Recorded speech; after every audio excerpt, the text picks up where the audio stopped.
Another thing I wanted to ask about was like thinking about like all the other different things that maybe like would affect that vendor would affect. Like, what about selling internationally?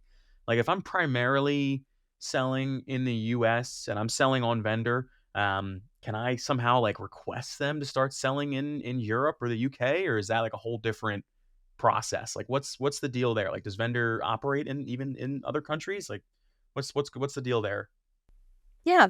So Vendor Central does operate in other countries, and often you'll see where you're shipping into the United States, but they are redirecting product into Canada or into Amazon Global.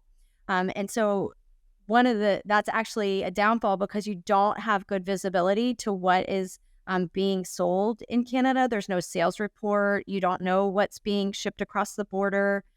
Same with Amazon Global. And sometimes the data can not transfer over very well. So you don't have that control over your listings and how they might look in another country.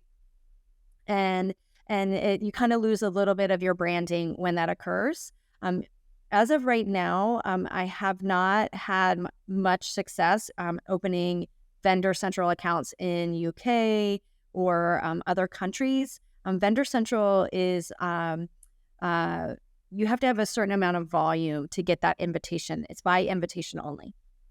It's interesting that you have to open like a separate vendor account um, in different countries, especially again if you're maybe doing super good and you want to try and expand. I know I have a lot of people that come to us in sales, a lot of partners that we meet with, and they say, "Oh, I'm looking to try and expand into the UK or into Europe, or sometimes they're in the UK and Europe, they want to move to the US, but it's not just as easy as like seller where you can just open an account and then get approved for that country and get all the certifications and all that stuff. It's a little bit of a more intensive process." Interesting. Hmm.